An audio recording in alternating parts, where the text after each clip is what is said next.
Bom, galera, nessa segunda parte da aula falaremos um pouquinho sobre logaritmo como avisado no início da primeira parte. Então, nessa segunda parte, falaremos sobre o log, que pode ser dito como uma operação, assim como a soma, subtração, divisão, log é uma operação.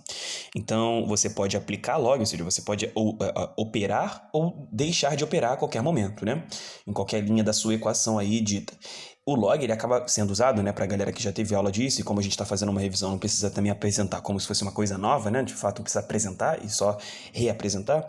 O log, de fato, ele vai ser usado na maioria das questões em que é exponencial, né? Inicialmente vai ser uma questão de exponencial, mas em que você não consegue transformar em bases iguais. Isso é comum até de acontecer. Muito comum que você, não sei, talvez tenha alguma coisa parecida com isso, né? Sei lá, um 2x igual a 6, por exemplo. E aí 6 é a mesma coisa do que 2 vezes 3, né? Então aqui a gente vai ter uma impossibilidade de transformar em bases iguais, porque eu sei que o 2 e o... Tudo bem, o 2 é a mesma base do 2 elevado a x, mas o 3 não tem, né? E inclusive o 3 é primo com 2. O 2 e 3 são primos entre si. Então aqui seria um caso, ou, por exemplo, esse, né? 2 elevado a x igual a 3, só para você entender de forma mais imediata. Isso aqui é uma equação exponencial, teoricamente, né? Mas a gente não consegue transformar em bases iguais a ponto de igualar os expoentes, que é o que a gente vinha fazendo até a exponencial. Então, por conta disso, a gente agora vai precisar de uma nova operação. E aí é a cronologia mesmo da história da matemática, né? Ou seja, o log é uma operação mais recente do que a exponencial, ou do que a função exponencial. Justamente porque até algum dado momento se resolvia todas as questões exponenciais por esse método, e aí se percebeu que nem sempre dava para converter em bases iguais, então não teria expoentes iguais por esse método em si por outro. Então a forma de isolar, né, buscar isolar esse expoente, ou seja, eu determinar qual é esse expoente, e aí eu vou separar essa pergunta, qual é o expoente? Aqui é isso, né? Qual é o expoente que eleva ao 2 para dar 3? Essa é como se fosse a pergunta, né? Porque, por exemplo, em outra pergunta como essa, 2x igual a 8, eu tenho certeza que você sabe responder. Porque aqui a gente consegue transformar em bases iguais, né? Aí eu fico com 2 elevado a 3, a gente até fez uma questão igual a essa, bases iguais, expoentes iguais, x igual a 3. Ou seja, qual é o expoente que eleva o 2 para dar 8? Esse expoente é o 3, né? Porque 2 ao cubo é 8. Tudo bem? Beleza. Então, qual é o expoente que eleva o x para dar 3? Que eleva o 2 para dar 8? 3. Quase que eu confundi. Agora, qual é o expoente que eleva o 2 para dar 3? A gente não consegue usar o mesmo método. E para isso tem o log. O log vai fazer com que a gente responda essa pergunta de qual é o expoente. Ou, se você quiser analisar para uma outra perspectiva, que é similar, mas assim, talvez com outras palavras, melhor dizendo, esse x é como se fosse... melhor, como se o log vai vir justamente para isolar esse x que está aqui em cima. Porque aqui a gente isolava esse x como? Garantindo bases iguais. Aí eu garanti expoentes iguais, né? É porque o 3 não está aparecendo? Agora sim. E aí eu garantia bases iguais e eu garantia isolar esse expoente, que aí justamente onde tinha a pergunta. Aqui eu não vou conseguir e vou usar o log para isso. O que é essa operação log? Bom, quando eu falo que eu estou aplicando o log de A numa base B e dando resultado C, isso aqui nada mais é do que também ser escrito assim, que B elevado a C é igual a A. Tá. Em outras palavras, o que é esse B elevado a C igual a A? Qual é o expoente que eleva o B para dar A? Né? O expoente é o C. Qual é o expoente que eleva o B para dar A? Eu teria alguns casos aqui, né? Tipo assim, quando eu fiz para você, inclusive, 2 elevado a x igual a 8, eu também poderia ter escrito assim, ó. Deixa eu chegar minha câmera para cá. Eu também poderia ter escrito assim, por exemplo, log de 8 na base 2 igual a x, tá? Porque a gente acabou de ver, e aí voltando minha câmera para cá, de que, por exemplo, sempre log de A na base B igual a C, eu também posso escrever num formato de exponencial. Eu vou te dar alguns exemplos. Por exemplo, né, esse primeiro que a gente fez agora, log de 8 na base 2 igual a x, é a mesmíssima coisa do que 2 elevado a x igual a 8. Ou seja, o resultado desse log daria quanto? 3. Então, alguns elementos a gente vai começar a ver surgir aqui. Eu queria chamar sua atenção. B é a mesma coisa que base, tá? Esse A é o logaritmando. E esse C é como se fosse o resultado. Beleza. Ou chamado de log mesmo. Mas eu queria chamar sua atenção porque dessa parte inicial que provavelmente você já sabe. É porque isso aqui, essa regra fundamental, ela ajuda em vários momentos. Aí tem a galera que cria um macetinho para as questões vestibulares que é assim. Isso aqui é como se fosse a regrinha da escola, né? Porque fica descendo redondo aqui, ó. B elevado a C é igual ao A. B elevado a C igual a. É o que aconteceu, sacou? Você pega. Então você pode, né? Já que você, digamos, tem uma equação que tem a log originalmente. Digamos que começou assim com log e não começou com esse. Começou com log. Dá para converter em exponencial? Dá. Sempre você, então, fazer o quê? Aí é como se você estivesse desfazendo a operação log. Para desfazer a operação log, que nem quando você quer desfazer o negativo, você multiplica por -1, você pode desfazer a operação log. E aí, quando você quer transformar numa coisa positiva, você pega aquela coisa que é originalmente negativa e multiplica por negativo também, né? Porque menos com menos dá mais. Então você faz a operação inversa, né? Então, a exponencial é a inversa do log e vice-versa, sacou? Então é por aí que elas também são amarradas, né? E essa definição agora talvez faça mais sentido. Ou seja, sempre uma exponencial pode ser log e vice-versa, porque são operações inversas mesmo. Então uma pode ser a outra e a outra pode ser o 1. Olha lá, é o que aconteceu aqui, 2 elevado a x igual a 8. Aí com essa parada você poderia responder várias, inclusive esse exemplo que a gente estava trabalhando ainda agora. Isso aqui que a gente acabou de ver, a gente também poderia colocar assim, ó, log de 2, log de 3 na base 2 igual a x, né? Então, tem uma galera que grava, e eu queria que você soubesse disso, que logaritmando a gente também poderia gravar assim, que é a pergunta: qual é o expoente? Qual é o expoente? Então, sempre que você, por exemplo, se tiver assim, log de, não sei, de 16 na base 8, quanto que dá isso? Bom, a gente pode resolver isso aqui, né? Digamos, aqui é y, né? Não sabemos o resultado. Usando essa propriedade fundamental, a gente pode fazer assim, né? Que 8 elevado a y dá 16. Então, transformamos em uma exponencial. E aí, se fosse ao contrário, se tivesse exponencial, eu também poderia transformar em log, perceba, tá? Só tampar aqui. Beleza.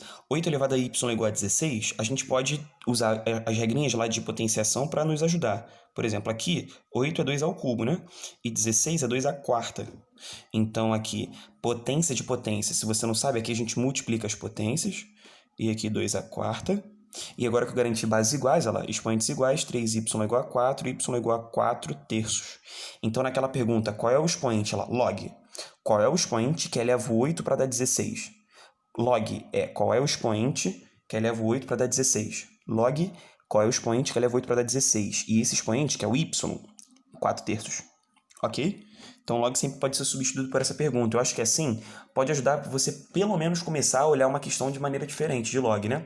Não sair largando para lá. Porque o que acontece? Muita gente acaba deixando as questões de log para trás, né? E talvez se você, sei lá, tem uma carreira mais concorrida, deixar questões para trás, eu não sei se vai ser uma boa. Então, vamos lá, os dados. Log tem sempre uma questão, pelo menos, e aí vai que nem exponencial, às vezes tem até duas, mas assim, garantido mesmo uma. E as questões de log no Enem, por exemplo, não costumam ser questões tão difíceis. Já teve difícil? Já. Eu lembro, por exemplo, de uma em que o gráfico era tipo de um vidro de um carro, né? Não sei se alguém já fez essa questão. E aí o gráfico era um modelo logaritmo. E a conta, meu irmão, dava assim. Eu lembro que quando eu fui montar a solução, acho que em 2016, 17, me falha agora o ano. Mas eu lembro que a solução, a primeira vez que eu fui fazer, eu levei, sei lá, 10 minutos. Então, aí depois fazendo mais rápido, assim, fazendo várias vezes, consegui fazer mais rápido. Mas o que eu queria dizer é que já pareceu difícil, mas normalmente não é tão difícil assim não quando envolve log. De qualquer maneira. Eu acho que tem que ser muito mais você escolher fazer ou não, tem que ser muito mais na perspectiva de acordo com a sua carreira dentro da sua prova, falando de Enem, tá? Dentro da sua carreira, você fala assim, pô, tá, eu tenho que fazer tantos pontos, mas assim, eu tenho que fazer... eu não, sei lá, não sei tudo, ou não vai dar tempo de eu estudar tudo. Eu acho que você tem que priorizar justamente os assuntos em que mais valem pontos. E é por conta do edital do Enem também separar os assuntos por competências e habilidades. Então tem competências e competências que valem mais ou menos pontos, e as habilidades também. Lembrando que as competências e as habilidades estão dentro. Então, de qualquer maneira, voltando à questão do log, eu acho que tem que ser muito mais estratégico, galera, assim. Log não é falar assim, eu sempre erro log, então esse ano eu vou acertar, então eu vou fazer a questão de log. Não adianta nada você levar 15 minutos fazendo a questão, sacou? Porque no final ela não vai valer mais. E provavelmente a questão de log, pensa pela lógica. Log, a maioria das pessoas fazem ou não? Não fazem.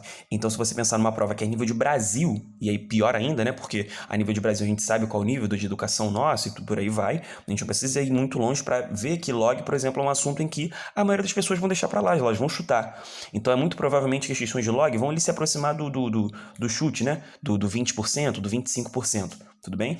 Então, quer dizer, uma estimativa, não estou dizendo que vai ser isso cravadamente. Só quero dizer que a maioria das pessoas não vão fazer. E aí, se a maioria delas vão errar, por chute ou não, essa questão não vai valer tanto. Saca isso? A questão que vai valer mais é aquela que a maioria das pessoas acertam. São as questões de moda, média, mediana, regra de 3, proporção. E nessas questões vale a pena mesmo a gente tentar cair pra dentro, né? Muito mais do que isso, né? A gente tem que cair pra dentro, a gente não pode errar essas. Agora, de log, tô dizendo que pode errar, o que é pra errar, o que é pra chutar. Só que eu acho que ela não é prioritária mesmo, assim, mesmo. Óbvio, se for uma questão ridícula, você tem que saber fazer. E aí pode ser que você seja penalizado. Então, se for muito fácil, você vai ter que cair pra dentro. Como é que você vai saber disso?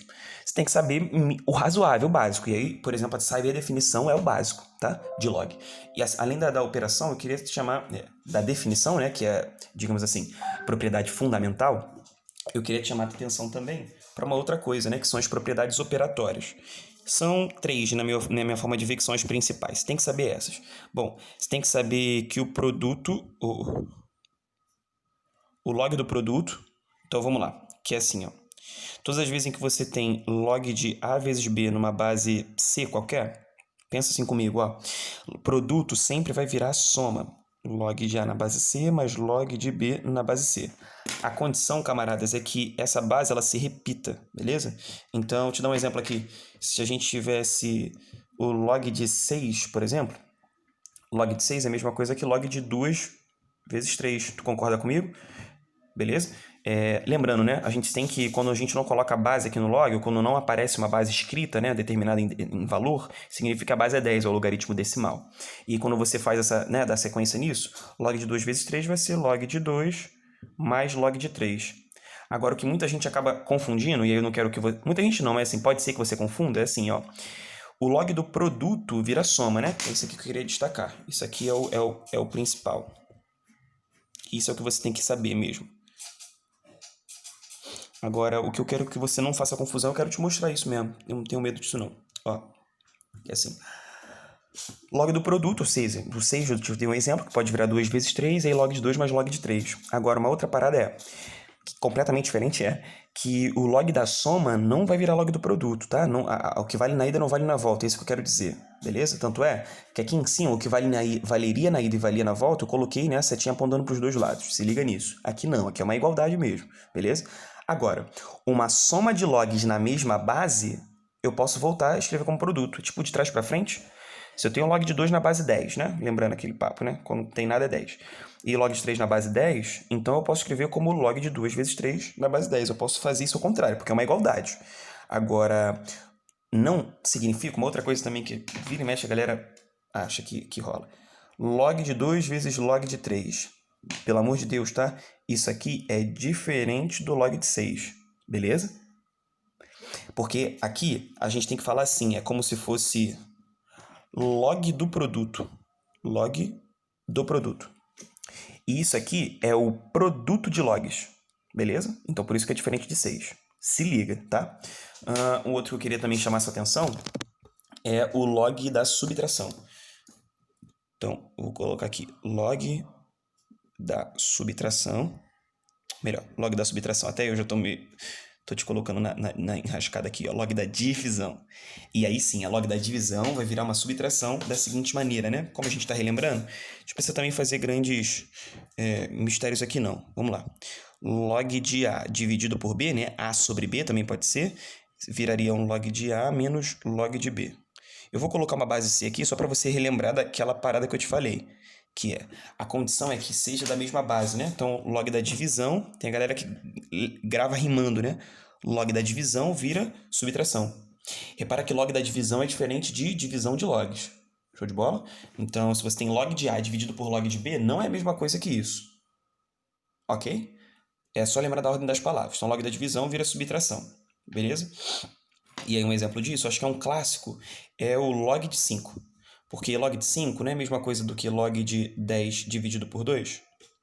Então isso aqui pode ser escrito como log de 10 menos log de 2.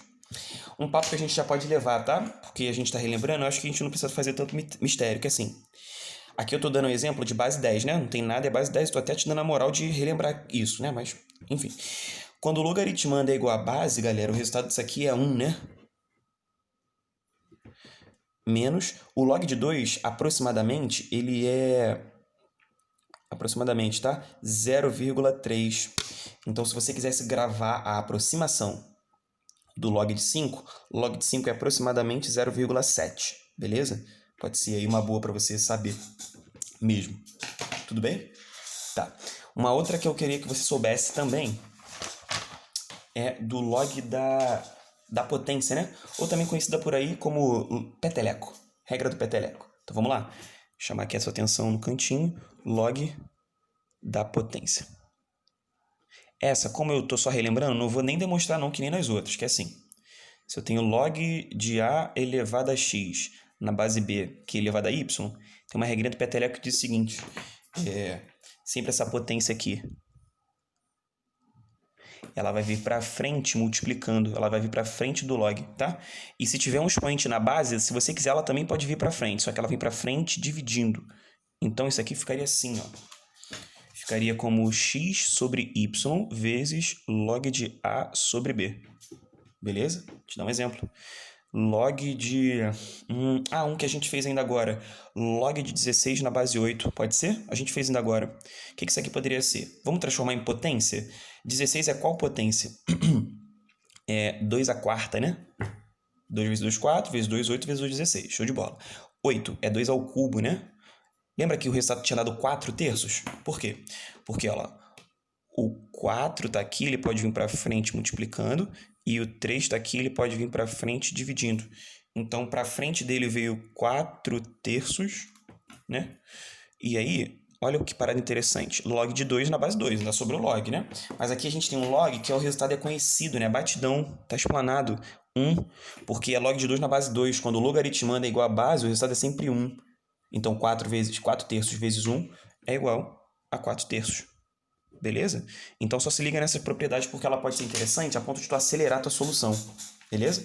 E, galera, eu acho que a partir daqui eu encerro, beleza? Então, muita atenção na sua estratégia mesmo para os assuntos em que você vai entrar com tudo para fazer, questões, né, de assuntos que você vai entrar com tudo, e assuntos que, cara, é para você, quando olhou, fala assim, marca, escreve de log, ou então, sei lá, se você, de acordo com como você lê, né? Tem gente que lê uma parte, tem gente que lê tudo e decide.